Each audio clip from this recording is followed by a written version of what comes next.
Jaime León, Roberto Pineda Duque, Ramón Jaramillo Jurado, Hernando Montoya, Carlos Posada Amador, Daniel Salazar Velázquez, Hans Federico Neumann, Gonzalo Vidal, Guillermo Uribe Holguín, Lucas Estrada, Sixto Arango Gallo, Antonio María Valencia. Adolfo Mejía, Blas Emilio Ateortú, Luis Carlos Figueroa. Suena historia.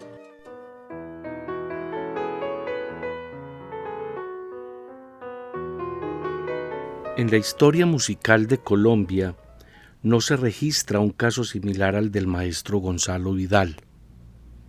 Nacido en Popayán el 23 de noviembre de 1863 y fallecido en Bogotá el 21 de septiembre de 1946, su intensa labor vital y su denodado esfuerzo artístico se desarrollaron en la ciudad de Medellín por más de 65 años. Sin lugar a dudas, fue él, desde su llegada a un adolescente hasta su lamentada partida, anciano y ciego, el verdadero punto de referencia estética de la capital antioqueña, uno de los más esplendorosos representantes de la mentalidad paisa, bohemia y romántica de entre los siglos XIX y XX, y el mejor ejemplo del entusiasta gestor y animador de empresas artísticas. Como director, creador, pedagogo, divulgador e intérprete, no ha tenido la región un artista de la talla del maestro Gonzalo Vidal. Por ello, su vida y su obra deben ser tomados como ejemplo por las nuevas generaciones nuestras. Se nos haría interminable reseñar aquí cada uno de los esfuerzos de Vidal, sus labores docentes, de divulgación, de liderazgo artístico y de creación, no tuvieron descanso. Bástenos con decir, para mencionar solamente un soberbio ejemplo, que Gonzalo Vidal le dio a esta región la música de su himno sobre los inolvidables versos del épico Canto del Antioqueño de Epifanio Mejía.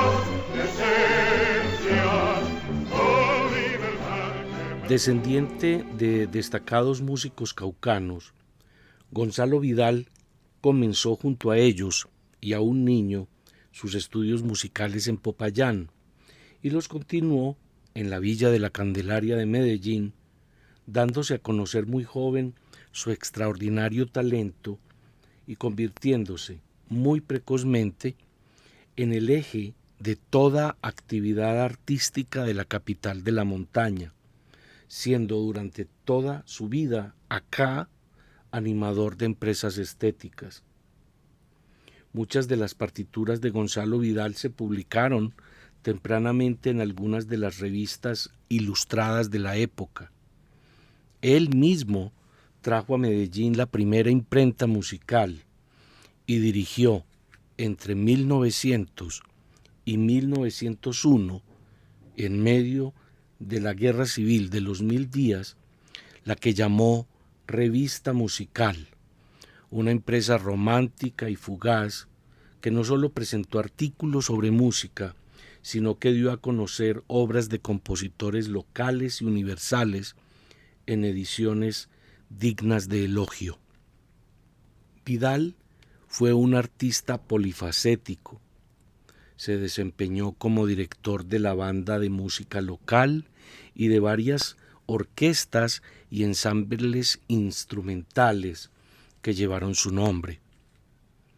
Versátil intérprete, que yo recuerde era pianista, violinista y contrabajista en diversos grupos de cámara de la ciudad. Casi todos los artistas importantes que llegaban a Medellín solicitaban su auxilio como acompañante durante años.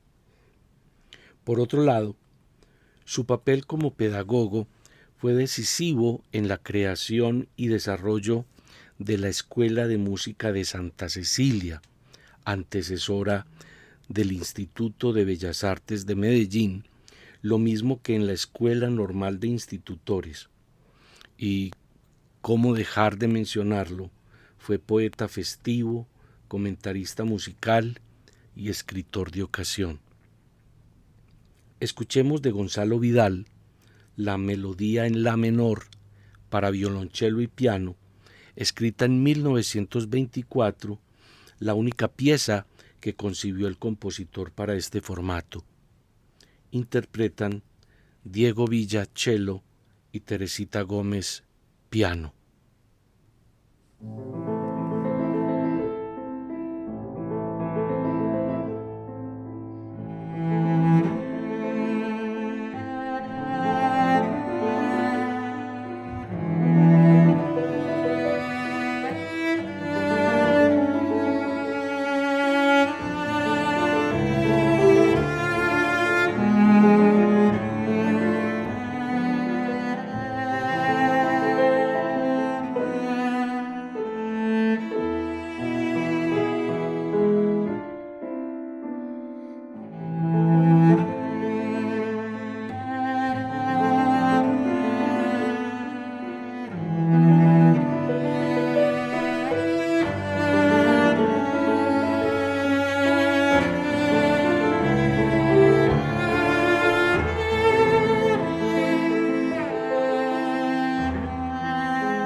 El catálogo musical completo del maestro Gonzalo Vidal incluye casi 200 obras originales en todos los géneros y formatos. En el ámbito de la música escénica, fue autor de un par de piezas menores y de una interesante zarzuela titulada María, sobre la famosa novela del mismo nombre de Jorge Isaacs. Para su banda, escribió el maestro un total de 20 obras, entre oberturas, valses, pasillos, marchas, himnos y piezas de ocasión, además de innumerables arreglos de obras propias y ajenas del repertorio clásico. En el campo de la música de cámara, legó Vidal una decena de partituras para violín y piano y un par de piezas para cello y piano y para cuarteto de cuerdas. Asimismo, escribió unas 20 canciones para voz y piano, poniendo música a versos de poetas famosos de la época. En su labor como organista y maestro de capilla en la Iglesia de la Candelaria de Medellín y en el campo de la música religiosa, Gonzalo Vidal dejó unas 30 partituras, entre himnos marianos, salves, ave marías, stabat mater, antífonas, tantunergos y trisagios, fuera de 5 misas de requiem y sus correspondientes oficios de difuntos. Otra de las obras más conocidas del compositor es una de las más populares piezas del repertorio católico colombiano. Se trata de las famosas estaciones en re menor que, según la tradición, se entonan en la procesión del Vía Crucis los Viernes Santos. Las estaciones de Vidal. Por mí, Señor, inclinas el cuello a la sentencia. Tanto la clemencia pudo llegar a Dios.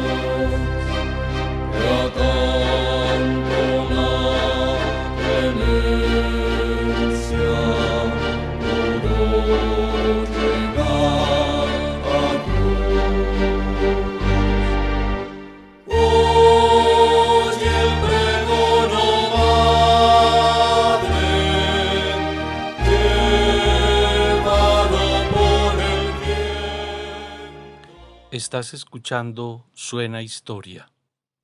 Pero fue el piano el instrumento favorito del maestro Gonzalo Vidal, y por ello su producción pianística es vasta. Se han conservado 2 sonatas, una suite, 3 colecciones entre 10 y 36 piezas cada una, algunas para piano a 4 manos, y poco más de medio centenar de piezas sueltas. Como verdadero pionero, el maestro Gonzalo Vidal se sometió a un interesante ejercicio académico de creación en 1918. Ese año escribió la sonata número 1 en mi menor para piano, seguida 6 años después, 1924, por la sonata número 2 en mi mayor. Lo interesante es que se trata de las primeras obras de este tipo y en este formato escritas en nuestro país.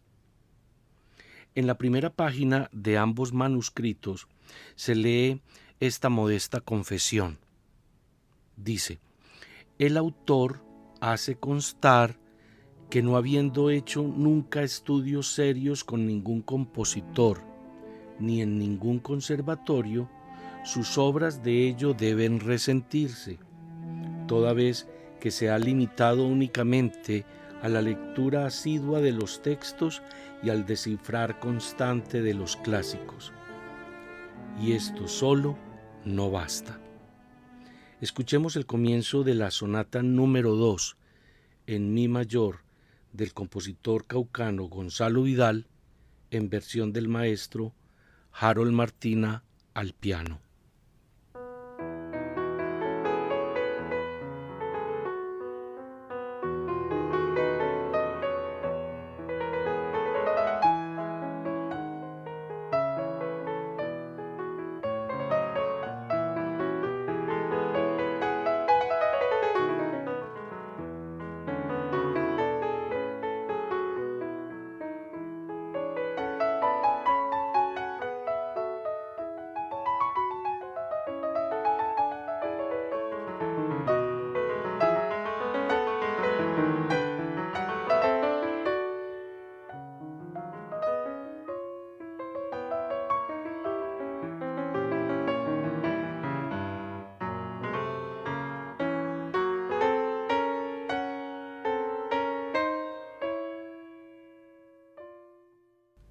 Para terminar, debemos decir que la actividad artística del maestro Gonzalo Vidal es fundamental en la cristalización del concepto de progreso y civilización que se quiso proponer en Medellín a fines del siglo XIX y principios del XX, cuando él mismo hizo parte de un grupo de intelectuales, entre escritores, poetas, cuentistas y novelistas, pintores y escultores, libreros y editores, y de políticos y empresarios progresistas que marcaron una ruta y animaron un proceso que cambió definitivamente la vida cultural de la ciudad y de la región, y que lamentablemente no tuvo continuadores. Soy Luis Carlos Rodríguez y esto fue Suena Historia. Síguenos en nuestras redes sociales, Facebook e Instagram como Luis Carlos Historiador. Escúchanos en Spotify, Anchor, Apple Podcast y Google Podcast como Suena Historia y en YouTube como Luis Carlos Historiador. Y recuerda, esto no lo vas a encontrar en un libro.